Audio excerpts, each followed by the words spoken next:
This week we're going to sew up the Raglan top pattern that we made last week. So this fabric, if you've watched my other videos, may look familiar to you. I actually did a haul on these, and I've actually made a pair of underwear out of this one. It's just a cotton knit with a tiny bit of spandex. This is another cotton knit. If you look real close, you can see the color specks, so they go together.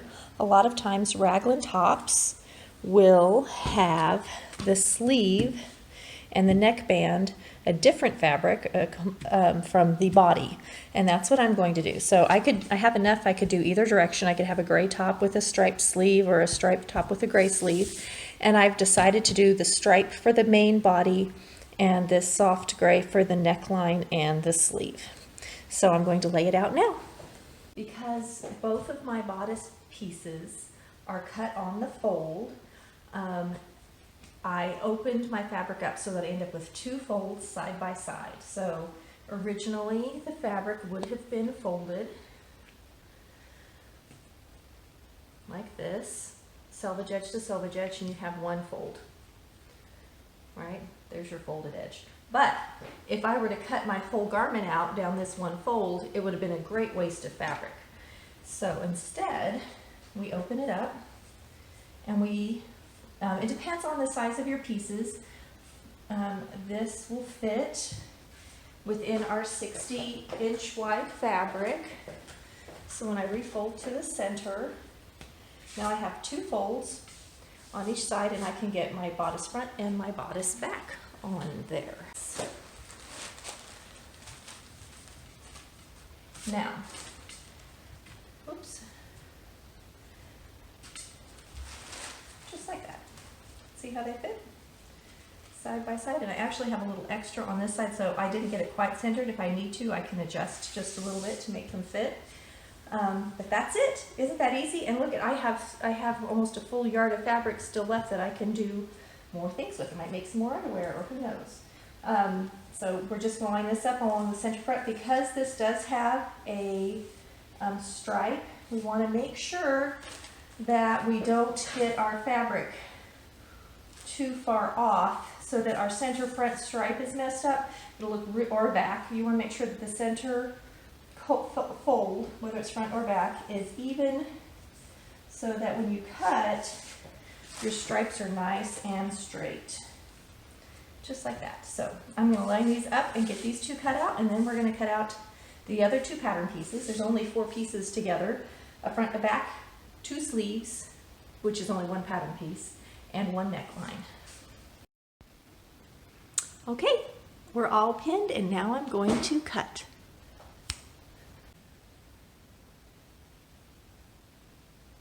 Now for the sleeve, I just need 2 sleeves. I'll get my pin cushion out here, and I've lined up my grain line. You measure your grain line over to the folded edge or to your selvage edge. So I've measured to my folded edge like this to get my grain line straight. And what you do is you poke a pin in it, measure from here to here, then measure the other end, make sure the same. You do a little adjustment like this, and you're ready to go. So my neck, this is for my sleeve. Now the neckline is, I only need 1, and it's this long piece. So I could cut this out and then open up my fabric and cut out 1 long piece, or I can fold this in half and put it on the folded edge, and I'll get 1 folded neckline, which is what I'm going to do. Simpler, faster way to cut and not have to reopen my fabric. So I'm going to get these lined up and cut out, and I'll show you when I'm done.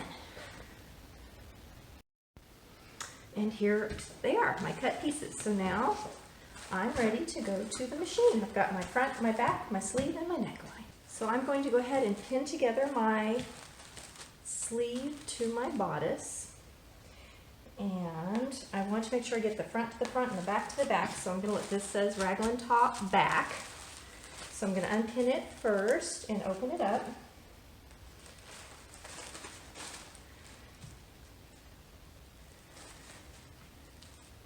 So here's the back of my shirt.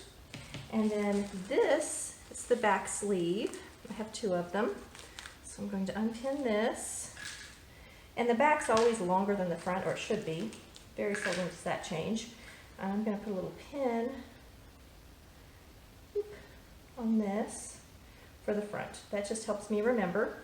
And there is a right and a wrong. It may be hard to see on camera, but this is the right side of the fabric. So I'm going to take the back sleeve to the back bodice, right sides together, and see how they just fit perfectly to each other. And pin those together. I'm going to do that on both sides. And once you have one, it's easy to do the other. I'm going to make sure. There's my pin. Yep. Okay. So now I have them on top of each other, ready to pin. And once I've done that, then I'm going to open this back up and I'm going to pin the fronts together the same way. Here we are, all pinned together, and I'm ready to just serge these two little spots. And then I will come back and pin my front bodice onto this. All right, I'm back. It's sewn. This is a 4-thread stitch. It has some nice give, but it's nice and sturdy. And now I'm just going to open this up and lay down my front. So right sides are together, my fronts are together, and I'm going to line up my armscye fronts to the sleeve front.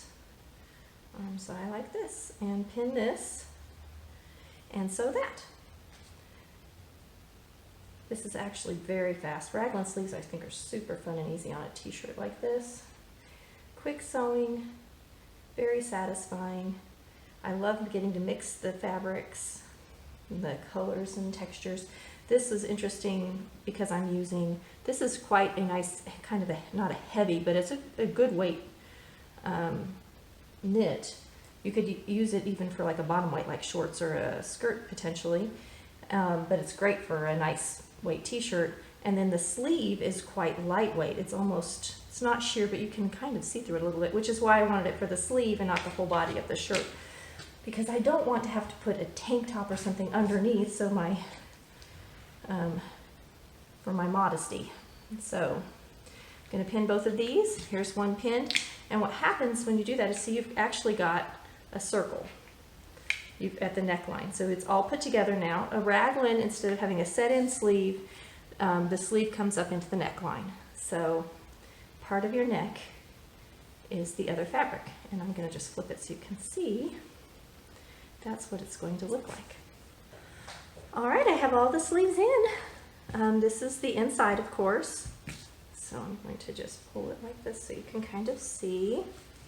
There's my seam, here's my sleeve. This is, let me flip it over. It's kind of easy to tell the front from the back because the front's shorter than the back as far as the full length. Now when we line them up, which is what's going to happen next, we're going to just do our side seam. You can see it lines up perfectly at the side, but the back's going to be a little bit longer, which is exactly what I want. So I'm going to line up side seam to side seam now and just zoom down those two side seams, and it's going to be a top. You could try it on at that point if you want to. Be really careful that you don't stretch out that neckline because there's nothing protecting it. And it's a knit, and not only is it a knit, but it's a knit with bias, and you could easily stretch it out. So you have to be careful about that. If you decide you want to go ahead and try it on before you get your neck facing on there, your little neck band. But we're going to sew up side seams next. When you go to pin this at home, if you're doing something similar, make sure you line up your little underarm seam and pin that first. That's where I always start. You can see how this lightweight knit wants to roll. Then pin your little edges together. Then come down and pin at the bottom at the hem, and then maybe a pin in the middle. If you start at one end and work the other way, you almost always will stretch it or get your lines off. So you kind of want to start seam, end, middle, and it'll keep your garment from stretching and moving on you while you're pinning. And we have a t-shirt. Look at that. Isn't that cute? I went ahead, oh, I missed this sleeve. I went ahead and finished off this sleeve and the hem since I was sitting at the serger, so I'm going to go ahead and grab this sleeve neck when I go to do the neckline, finish off that edge. But all that's left is this neckline and then the finish hem, which I'll do with the sewing machine. So for the neckline, we're going to take our long strip, we're going to put it right sides together, and we're going to sew just this little tiny piece right here. All right, so I'm going to go do that, and then I'll show you how to pin it on. All right, here's my little tube that I've created. This is the right side, so when it's flipped around, there's my seam. And we're going to fold this in half long ways. So I'm going to start right at the seam, make sure it's seam on seam. This is going to become my center back. It's going to go on the center back of my shirt.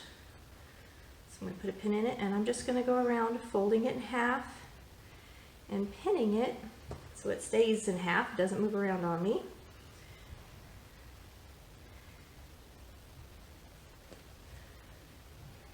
All right.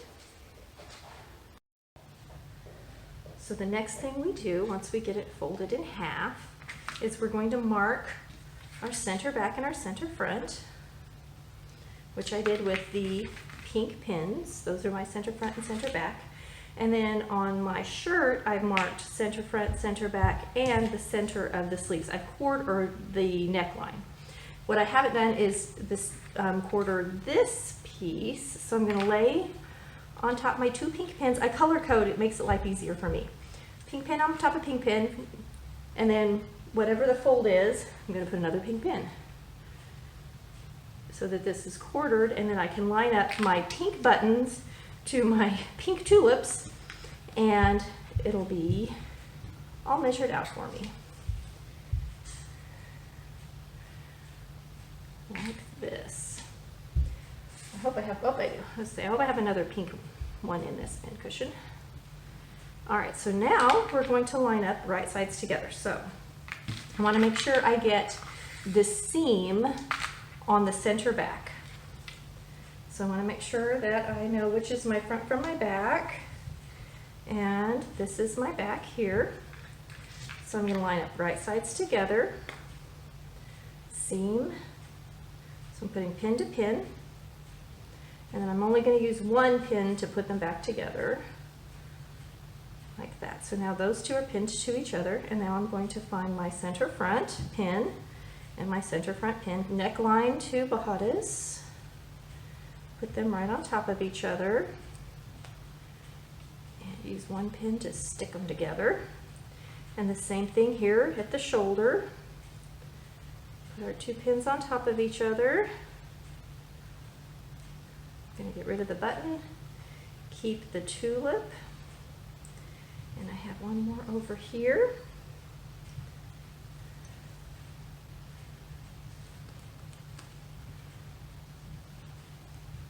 All right, so now I've got it quartered and together, and then I can go back anywhere I feel like I need to add an extra pin and just stick a pin in to hold those pieces together. And I'm going to go around and pin this real quick, and then Serger. Everything on this particular pattern that I'm making today was 1/4 inch seam allowances. One thing you want to watch are these seam allowance. When you go to serge, you want to make sure that when you go across it, you have it pinned first in the direction you want it to go, so you don't end up with some flipped seams going the wrong direction. All right, I'll show you after I've serged it up. We have a t-shirt. All that's left is the finishing hems. Here's the neckline. It's just serged around like that. I haven't pressed it yet. I always press my necklines because they kind of look like this, which isn't great until they're pressed. I also always press so that this seam allowance goes straight down, and often I will top stitch along this. I haven't decided yet for this particular one, and I have to make a decision now that it's finished, and that is, how do I want to hem this? It's very easy just to turn up and do a straight stitch. I've been wanting to do my double needle because it makes a very nice finished edge, and it's stretchy. Also, it's a stretchy seam, and I finally got my double needle in the mail. So I'm going to do some testing, and we may double needle this. We'll see when we're at the sewing machine next.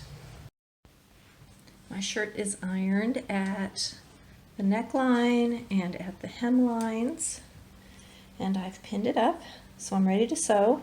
I really wanted to do the twin needle for the hem, but I don't have one. I double checked my orders. I don't even have one on the way.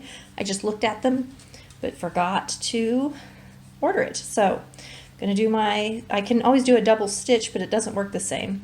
A twin needle actually gives you a little bit of a stretchier hemline. So I'm going to just single stitch it on my sewing machine now. So I've turned up 5/8 for the hem, and I'm stitching at the 1/2 inch line. I think you can see that okay. And I'm doing just a regular straight stitch. My length is about a 3, and I even have my straight stitch foot on. It just makes it stable. That's what it looks like. I always start at a side seam. I think that's a good start and stop spot. It just makes it less noticeable. I'm just going to go all the way around my hem. What's left is the sleeve. I took off my table so I can use the free arm because it just makes it easy. I'm holding a lamp, so I'm going to get rid of the light real quick. And I've got it hemmed up or turned up at the 1/2 inch or at the 5/8, and I'm sewing it a 1/2 inch. There's some pins in it, and we're just going to go around the circle. I've already done this sleeve, which is flipped up. There we go. So that sleeve's completed. The neckline, I just did a top stitching to hold down the seam allowance, and it just the neckline lay nicer. And the hem is already done. So last thing, and I'm going to show you my completed shirt. And here's the completed shirt. So cute. I really like it. I'm going to put it on. I'll take a picture of myself in it in a minute, but there's the hem. Now you can see the neckline where I've stitched it down to make it nice and flat. Here's the hem at the bottom. I decided to do a single layer instead of 2 layers stitching, but I really am pleased. I think it's super cute. Okay, here it is on.